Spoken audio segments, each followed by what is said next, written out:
Welcome back to the deep dive. Today we're tearing into this incredibly short source, really short, but it contains this surprisingly radical way of looking at presence connection, really just showing up. So if you're someone who, feels that constant pressure, needing preparation, polish, structure, before you can even start anything. Right. Like a big project or maybe a difficult conversation. Or even just like processing your day, this deep dive. This is kind of your shortcut. It really is. This text, it's amazing how much it packs in. It offers this complete, almost immediate philosophy, cuts right through that anxiety, that feeling of inadequacy. Yeah. So our mission really is to take this compact piece and just pull out the core insight, how we can use this idea of radical simplicity, how to engage with any demanding process, like right now, no delay. And it sets the stage immediately, hasn't it? The source just opens with this core hook. Today isn't about perfect prayers or perfect words. It's about showing up. That line is huge. It is. It's a massive shift. Right. Because as learners, we often put things off, right? Waiting for the perfect book or the perfect words or that flawless time management system. Always waiting. But why? Why do we feel perfection has to come before presence? Well, that anxiety often comes from, a fear of being judged or just feeling not good enough. Sure. And the source just sidesteps that fear, redefines the starting line, showing up. It's simply being present. Yeah. It doesn't matter about the quality initially. Okay. It demands action over endless analysis. It just instantly lowers the stakes, not to encourage being sloppy, but to kill that performance pressure, the thing that makes us procrastinate. Okay, but if showing up means accepting a lack of polish, doesn't that kind of give people an excuse? Permission to be sloppy or not? Structure, clarity, those are usually pretty important for communicating effectively, aren't they? But that's where the source gets clever. It makes this really key distinction, which kind of defends the whole showing up idea. Let's unpack this bit. It says, your prayers don't need poetry. They need honesty. Now, poetry here, it's like a stand-in for performance, right? Or excessive structure, maybe even corporate speak. Right, like jargon. Exactly. It implies effort spent on how it looks, the aesthetics, rather than the actual truth beneath it. That distinction. Yeah. Yeah, that changes things because poetry, that takes craft. Yeah. Rhythm, structure, beauty, lots of editing usually. It's designed for an audience, for external impact. Whereas honesty, Yeah. that implies vulnerability, directness. Sometimes it's raw. Right. Right, emotionally raw. Precisely. And if you connect that to the bigger picture, think about it outside just, say, prayer or personal reflection. Imagine you're writing a business proposal. Okay. What do your clients really value? The flowery language, the perfect corporate formatting, the poetry? Or do they value the raw, honest data, the transparent look at risks and opportunities, the honesty? Yeah, definitely the honesty. The source is arguing that the internal state, the truth you bring to that moment, that has to outweigh how it looks on the outside. So the aha moment for you, the listener, is kind of like this. You don't need some specialized language. You don't need to be an expert speaker to engage with something complex. Right. You get permission to just speak the truth as you know it right now. Authenticity. That's the only essential resource. And unlike time or expertise, that's something everyone has, immediately. It just lowers the barrier to entry so much. Think about technical fields. People are often scared to ask questions because they worry they won't sound smart enough. Oh, yeah, all the time. This source basically says, forget trying to find the perfect question, the poetry. Just state your honest confusion, your need. That honesty gets you answers faster. That feeling of relief. Yeah.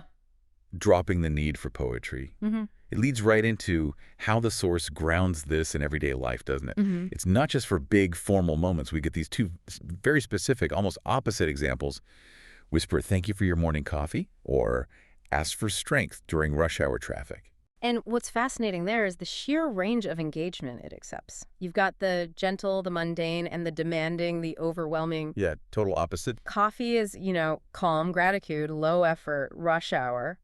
That's desperation, frustration, urgent need, high stress, unplanned. And putting those two extremes side by side shows that showing up isn't something you schedule. It's continuous, available moment by moment. Exactly. It's not limited to setting aside 30 minutes in a quiet room for formal reflection. Right. It's integrated right into the chaos and the calm of your actual day. Okay. And think about the psychological relief there. By saying the whisper for the coffee is just as valid as the ask for strength in traffic. Uh-huh. It validates spontaneous, even low-effort connection. It tells you the validity of what you're feeling, gratitude, frustration, whatever. It doesn't depend on how formal or quiet the setting is. It doesn't need to be some grand statement. No, Okay. it can just be a quick mental nod, an Oh. acknowledgement. It makes me think of, like, learning a new language.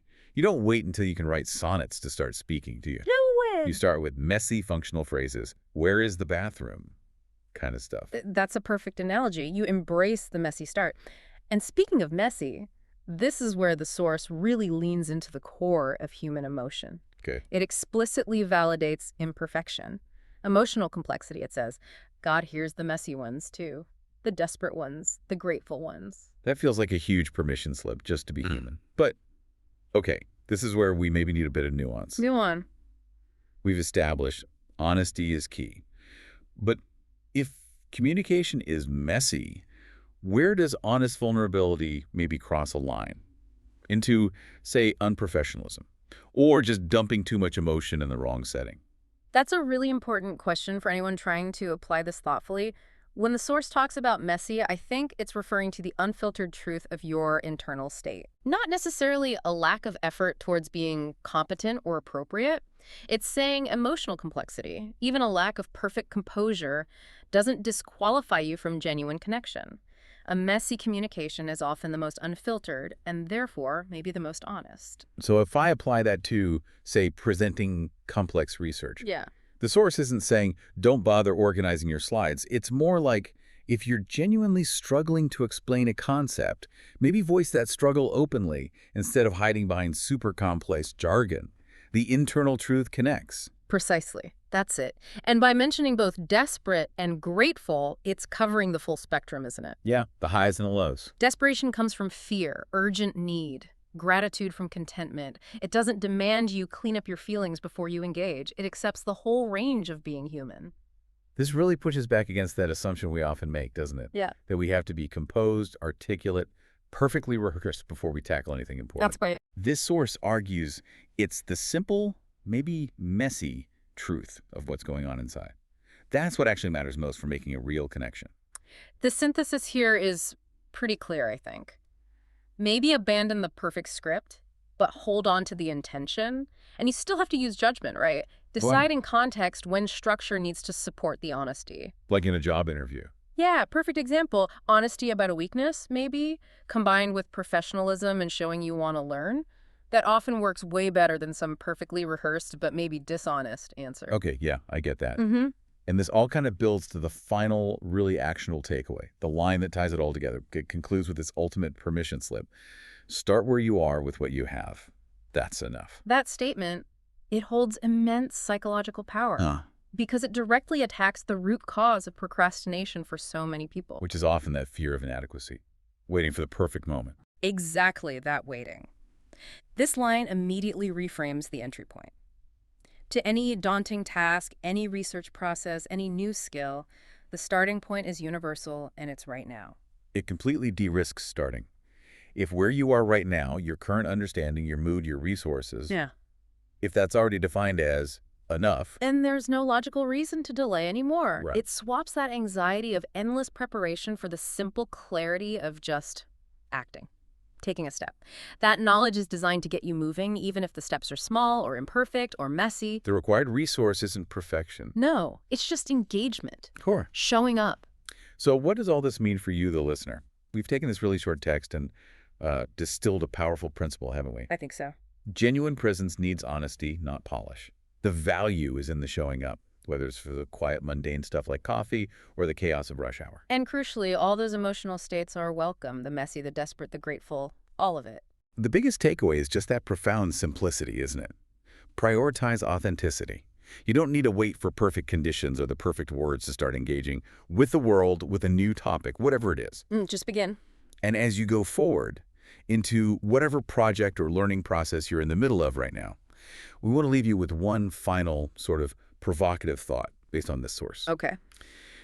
Starting where you are with what you have is truly enough. What small, imperfect thing can you start today? like right now. Hmm. Something you've maybe been delaying Yeah. because you were waiting for those perfect words or the perfect plan or just perfect conditions. Go embrace the messy truth. That's your immediate starting point. And Yeah, according to this, that's enough.